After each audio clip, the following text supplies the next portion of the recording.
All right. So, on to something new here.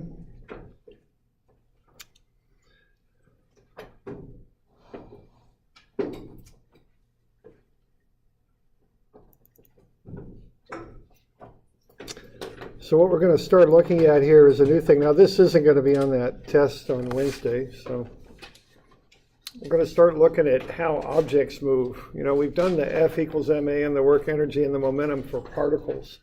Now we're going to look at actual objects that have dimension and move. All right, so we're going to have to consider a few things. The first thing that we're going to deal with is if we have a full object, we're going to want to identify kind of a reference point for when we analyze its motion, and that will be the center of gravity. So in the past, we had sum of F equals ma. Now we're going to define acceleration of what, and the what is the center of gravity. So if you look at an object and apply forces to it, the center of gravity will accelerate in proportion to the mass. Okay. Now we've got an analogous equation we can use here too. And what that is if we kind of go from forces to moments. Okay, if you take, instead of sum of forces, you go sum of moments. Well, what happens is A turns into alpha. And the mass, which is the resistance to linear acceleration, turns into the moment of inertia about the center of gravity, which is the resistance to angular acceleration. So F equals ma, if you look at it in a rotational perspective, turns into sum of moments about the center of gravity is Ig alpha. Okay.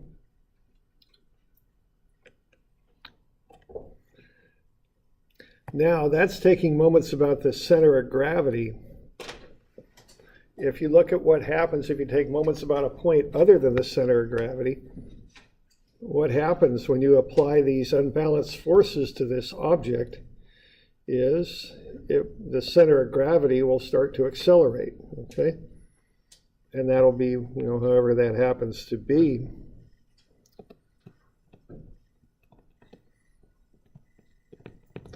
Now, if that happens, and we want to analyze this by summing moments about some point other than the center of gravity, let's say point A here, sum of ma, which will go on the left, because that's a statics kind of thing, so moments, will equal Ig alpha. But we also have to consider the fact that the center of gravity has these linear accelerations, agx and agy, but we're dealing with moments here. So we would take agx times the mass, but then multiply it by a moment arm and get what's called the inertial moment caused by that acceleration. Similarly, agy would be multiplied by an x-bar moment arm. And that gets us what we call inertial moments. These are masses times accelerations times offsets. And so they go on the right side of the equation. And the sum of, and along with Ig alpha. And then sum of moments about A goes on the left, okay?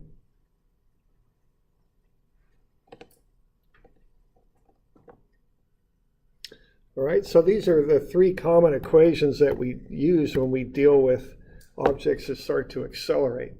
We have to consider the fact that the centers of gravity accelerate, but also they can rotate as the center of gravity moves, okay? So the object can rotate around the center of gravity or maybe even some other point as the object moves. So we have to consider that as well. So, you know, when we consider that, our equations get a little bit more complicated. Okay? So we're going to look at some different cases of this. We're going to break it up into three cases. The first one is translation, and then we'll kind of go from there.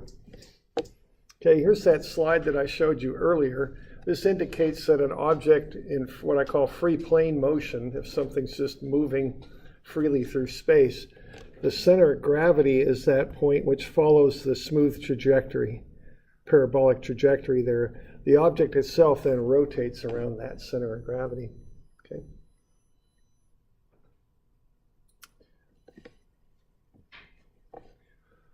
right, so let's have a look first at translation. Translation means the object moves, but it doesn't rotate about itself as it moves, generally speaking, okay? And generally what we analyze when we look at translation is we look at reactions and also whether or not something will tip over one wheel or the other, okay?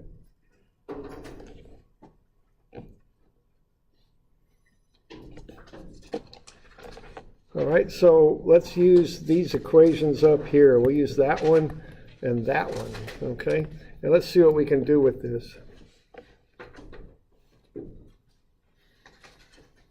So sometimes when I'm in the checkout line, one of my kids seems to like water bottles.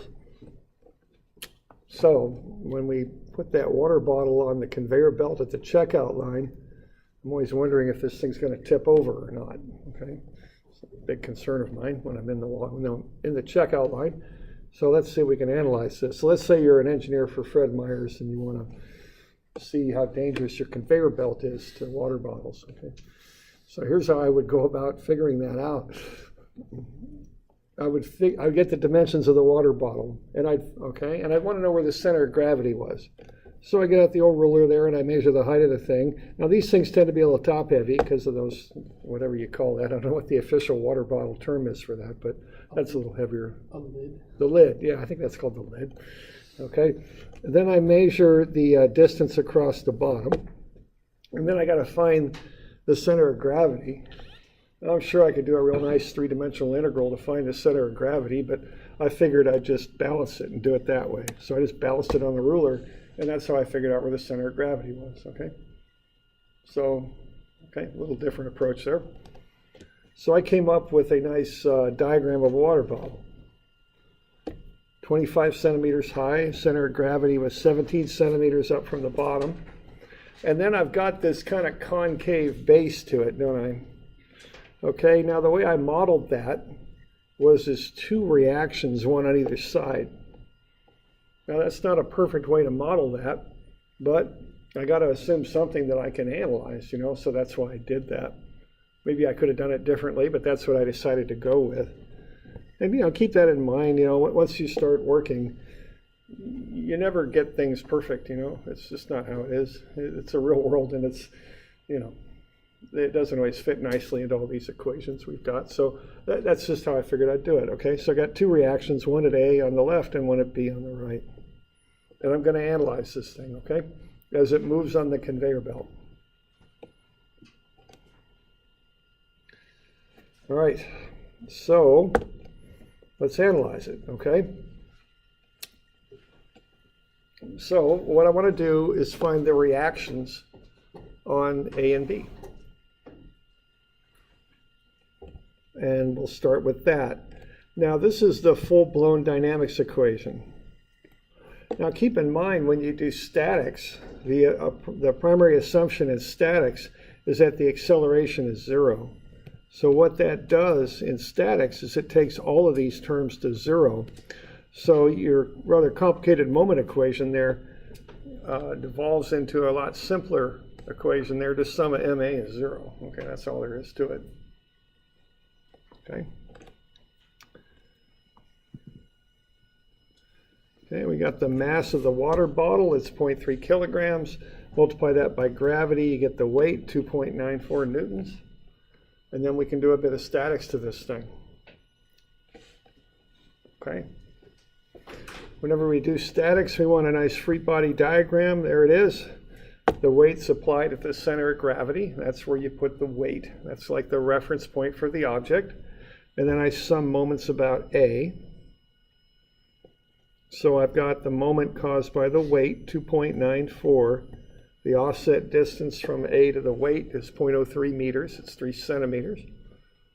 I want to stay in standard units here, though, when I start doing dynamics, because I'm going to equate this to masses times acceleration. So I don't want to be messing with centimeters and stuff like that. I'm in newtons and meters. Okay, that's minus because it's a clockwise moment. You all remember that from statics? Clockwise is negative, counterclockwise positive. And then I'll have plus 0.06 RB, and that's 0. Then I run through the numbers and I'll get RB. It's 1.47 newtons.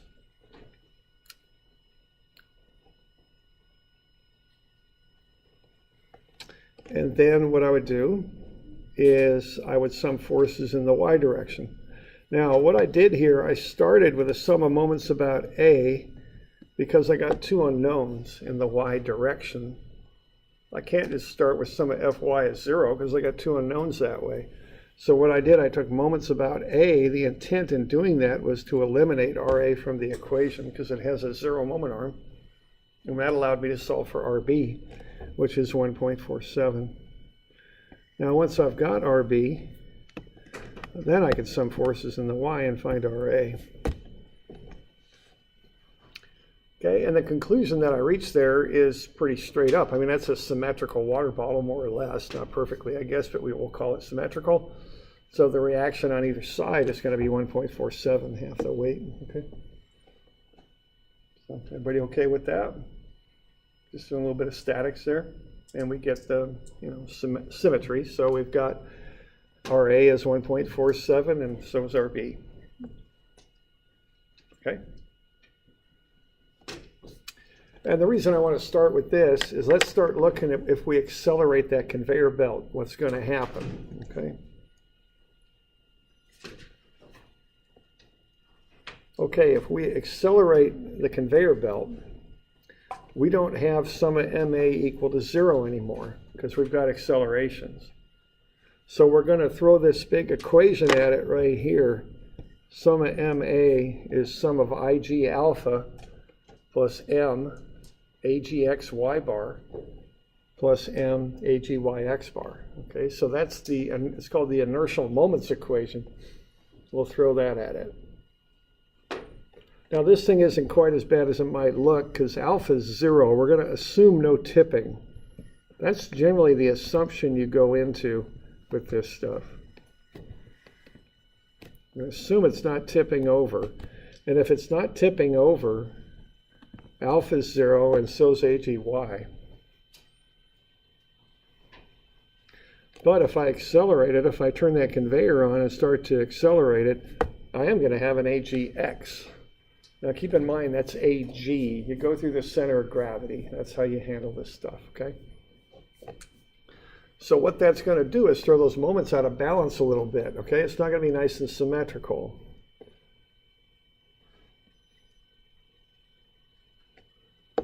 So I get my free body diagram, which looks an awful lot like the one I did for statics. But now I add that acceleration. Okay, so that's in red there at the center of gravity. It's horizontal, 1.2 meters per second squared. And that's applied at the center of gravity. Okay. So on the left-hand side of the equation, I put in the static stuff. Just like what I had on the previous run at it. I've got 2.94 times 0.03, and that's negative because that's a clockwise moment. And then I've got 0.06 RB. But what's going to change now is the right-hand side of the equation.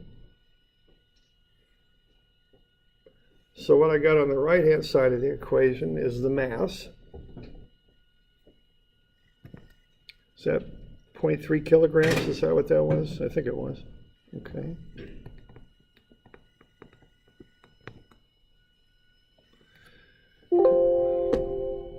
Okay. All right. Then I got the acceleration of the center of gravity in the x direction. And what's that going to be?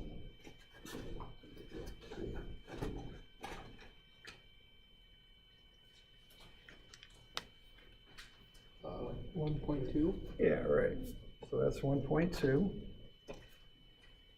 Meter, yeah, it's meters per second squared. Okay, and then it wants y bar. And what do you suppose that's going to be? Yeah, 0.17, because I'm taking moments about A. It's just like doing a statics moment. I'm doing the same sort of thing. It's just that instead of using a force, I'm using a mass times an acceleration. So I've just got a moment arm. It's 0.17 meters. Okay. Now, what's the sign going to be on that?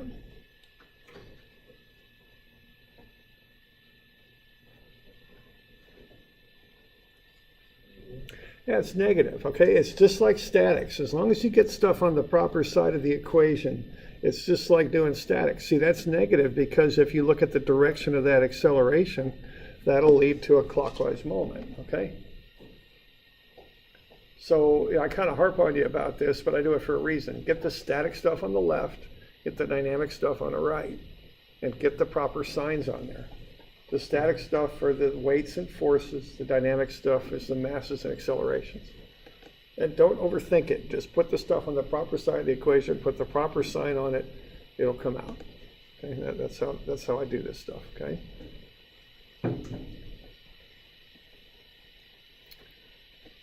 Okay, and then I just walk through that. So I'm going to get negative 2.94 times 0.03, that's negative 0.0882, plus 0.06 RB, and it's negative 0.0612, excuse me. And I can get to RB, it's 0.45 newtons. See, the front side of that bottle is getting a little less of a reaction in it. So when I go sum of Fy, the back of the bottle gets more of a reaction. Okay.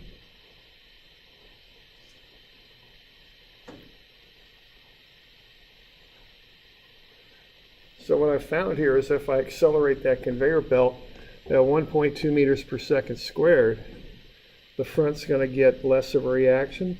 More weight will get thrown to the back side. 2.949. Okay. Yeah, question.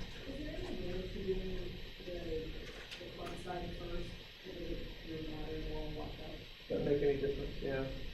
I just picked A because it was the first letter in the alphabet, I guess. You know, that's why I took moments about A. There was nothing more to it than that. Okay. So we okay with that? So I just think of it like a moment equation, but now you got to throw the dynamic stuff on the right. That's how I do this. Okay. All right. So what we got here is I can safely have this thing accelerate at 1.2 meters per second squared. Okay. Now, if I want to know when it will tip, what's the condition that leads to tipping? What do you suppose is going to happen right before it tips over backwards? First off, which way will it tip if it tips? Yeah, it's going to go back, right? So keep that in mind about if stuff tips over, it tips in the opposite direction of the acceleration. Essentially, the inertia of the object has trouble keeping up with the acceleration. So if it tips, it's going to go back that way. Okay? That's kind of one way to think about it. And, if you ever, if you watch different things, if you're in a car and someone accelerates, you kind of get thrown into the backwards into the seat, don't you? Actually, the seat's catching up with you is what's happening, but it feels like you're rocking back, right?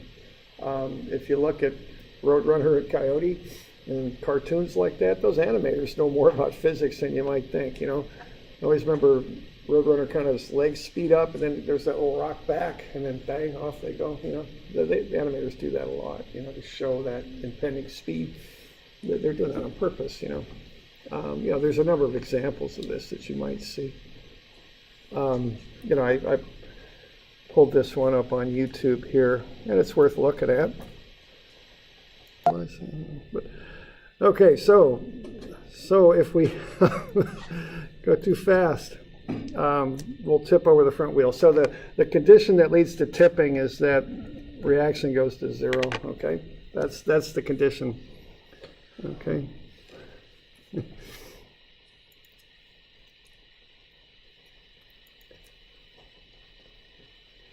So what you could do, you could run that equation and set the reaction to zero is what you could do. So what we're doing there, if we're assuming tipping, is we're setting RB to zero. So it goes out of the left-hand side of the equation. So this will tell us as fast as we can accelerate before the thing tips. Oops. I better, I gotta get that recording back. Oh, I did. Okay. There you go. We're good.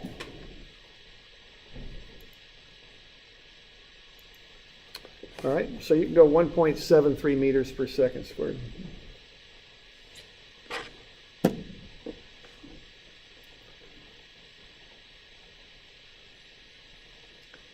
And that's the maximum speed before that thing will tip. So that's the idea there.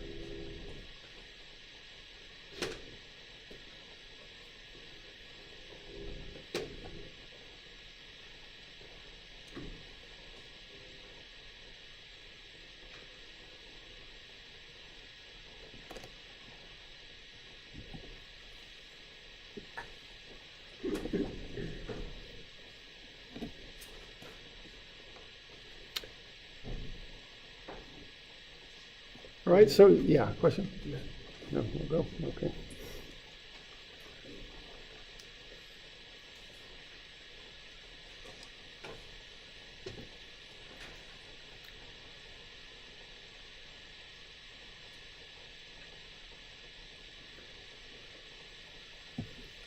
All right, now you can see this thing, going around corners and such too. It's the same idea, maybe a little bit different application, but the same idea. Why don't we let's look at that real quick just to try and explain this.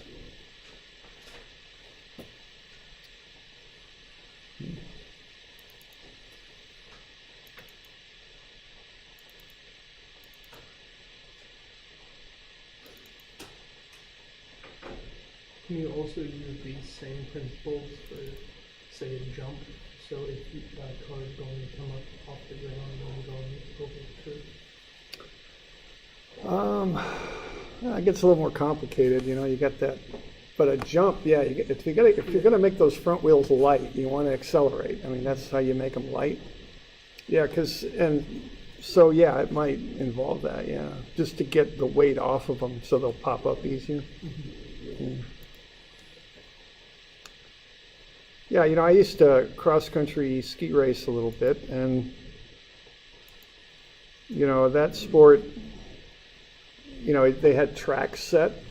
We used to do the old classic style, and when you go around, when you're at the top of a hill, if it curves, you've got to make a decision.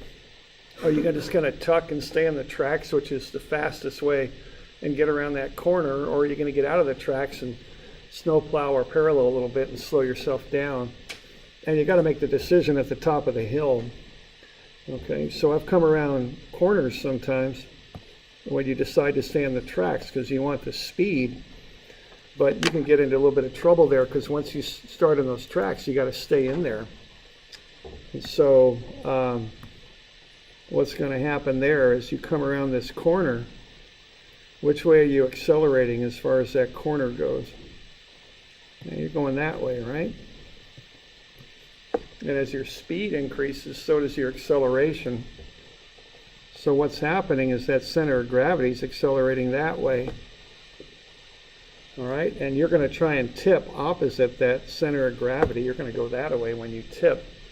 And you could actually feel it if you ski a bit, or I guess it wouldn't apply to snowboarding because you only got one, but you'll feel that ski getting light, and you're in trouble when that thing gets really light and starts to lift just a little bit because you're about to tumble off into the trees, which is kind of a bad thing, obviously. Now, if you apply that to a sports car, how do you build a sports car if you want it to be able to corner well? What do you do? Yeah, you get a good suspension. But yeah, looking at it from the front with those are the tires, yeah, you're going to want to do two things, right? You're going to want to have that center of gravity nice and low as you can get it, plus a wider wheelbase. See that the wheelbase increases your moment arm, and the center of gravity decreases the moment arm on that acceleration.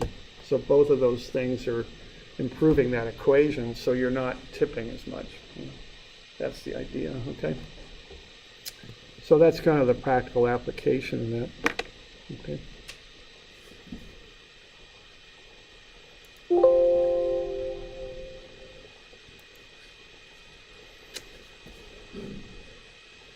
So let's look at another example here of this. A little bit more complicated one, but the same sort of idea.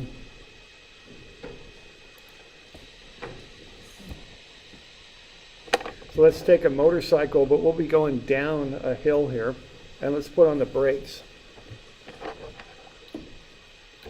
So the acceleration is going to go up the hill because the motorcycle rider is applying the brakes.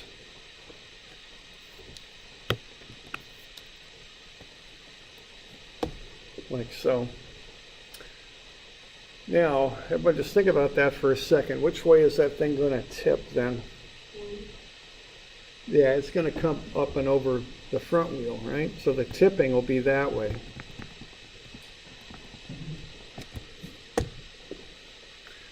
And that's one of the big rules when you're learning how to ride a motorcycle. You don't want to hit the front brake real heavy because you'll go over the top. That's what will happen there. That's not good. So, you know about that, okay? Okay, so let's figure this out. Let's find this acceleration before tipping occurs. Right now we're on a little bit of a hill, 12 degrees. So we want to get everything kind of lined out to that hill. We want the mass, so the mass of the rider is 65.24, mass of the bike is 142.71. We want to get the weights resolved to the ramp there. We're going to use inclined axes there, x prime and y prime. So I just do a little bit of trigonometry there, cosine 12, sine 12, and get the weights with their components applied at the center of gravity of the rider, center of gravity of the motorcycle, and then both the rider and the motorcycle have the same acceleration up the ramp, like that.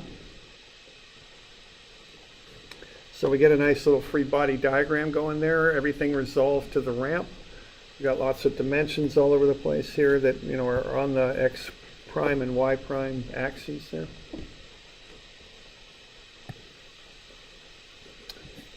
All right. So just before it tips, the normal force at B will go to 0. Okay. So sum of MA will be MAGXY bar plus MAGYX bar plus I alpha. Now it's just about to tip, but not tipping yet. So alpha goes to 0, AGY goes to 0. So on the right, we got one term, MAGXY bar. So what we want to do is throw a big moment equation together here and get this all kind of worked out. All right, now we got lots of stuff to deal with. We're going to have what, 4 terms on a side, or 4 terms on the left, 2 on the right. Now you could call positive whatever you want.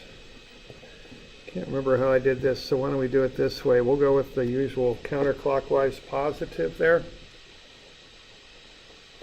So let's start walking through this and get this lined out. So notice, you know, I've done all that preliminary work right off the bat, so we can just plug the stuff in now. So we got 291 newtons. That's a component of weight. What's the moment arm on that? Is it 0.4 meters?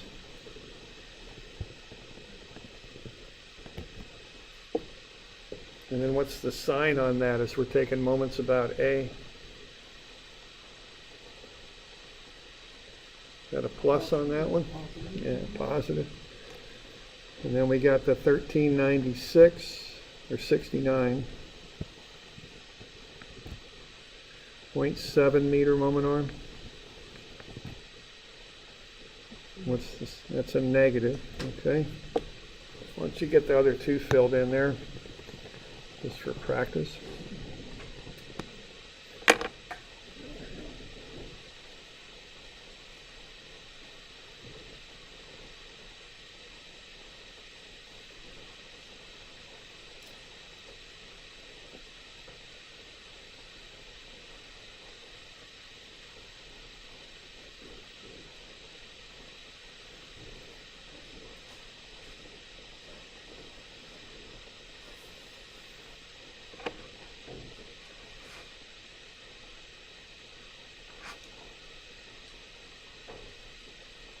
And then on the right-hand side, you see the mass times the acceleration.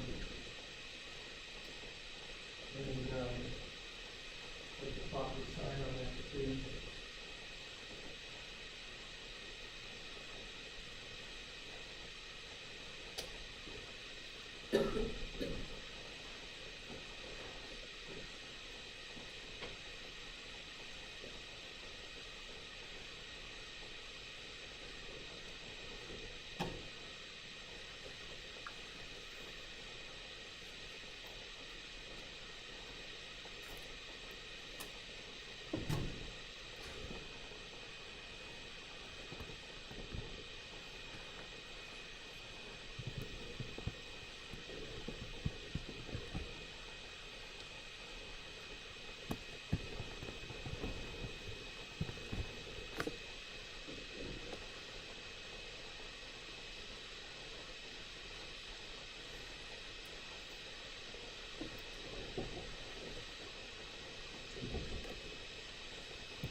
Is that all right on the statics there?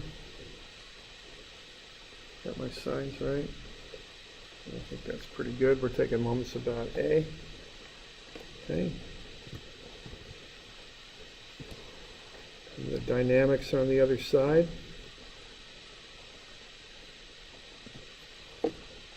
Okay. We're good with that. And then we got the masses. And I can't really remember what the masses are. 1400 and 640. It's the weight. Oh, oops. It comes up to 207.95. For the both of them? Is the total mass. Yeah, we got, well, I want to split them though, because there's two centers of gravity. Oh, okay. So 140. Thanks.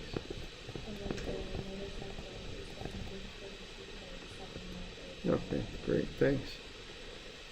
Okay. So we got MA, the acceleration is unknown. Okay. And then that moment arm is 0.4 meters.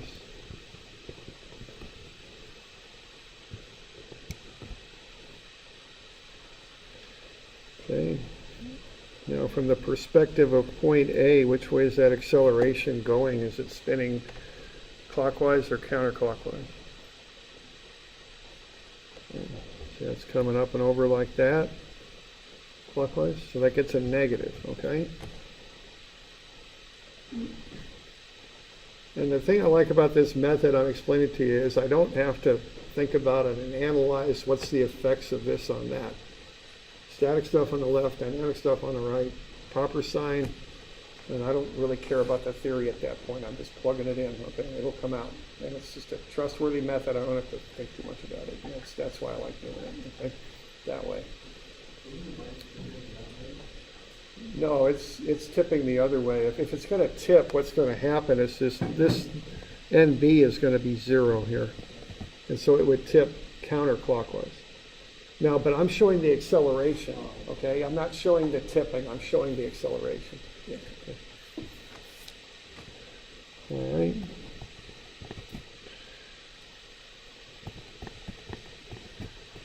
So yeah, the acceleration's like a vector. Just throw it in there like a force vector and treat it, the equation like it is a force vector.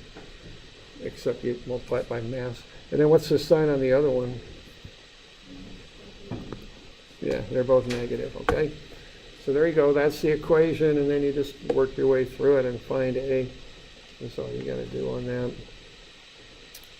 Okay.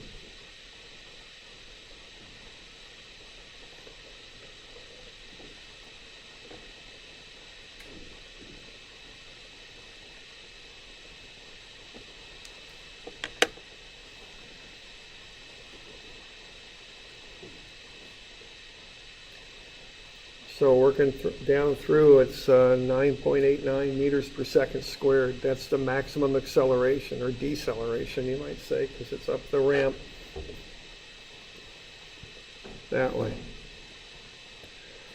And that's the brake line. Any more deceleration than that, the motorcycle will start to tip. Okay.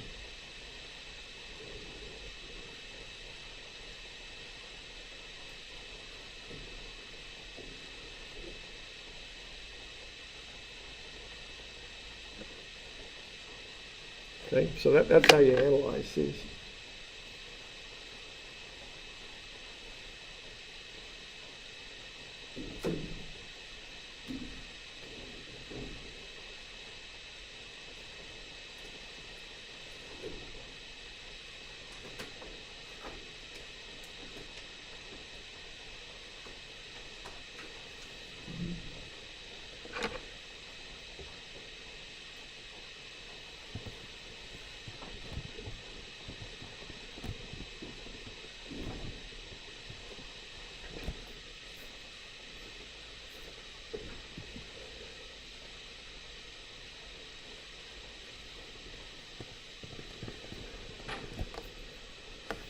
So get you a couple of these. These can be due Wednesday of next week.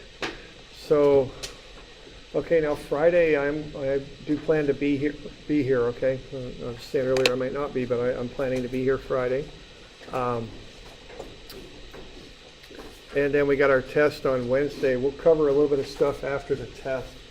So I'll give you about an hour for the test, okay? And then afterwards, I'll cover that homework for moment of inertia, I think. All right.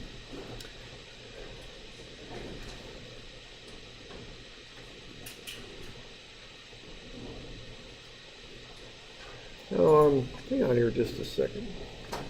Hang on.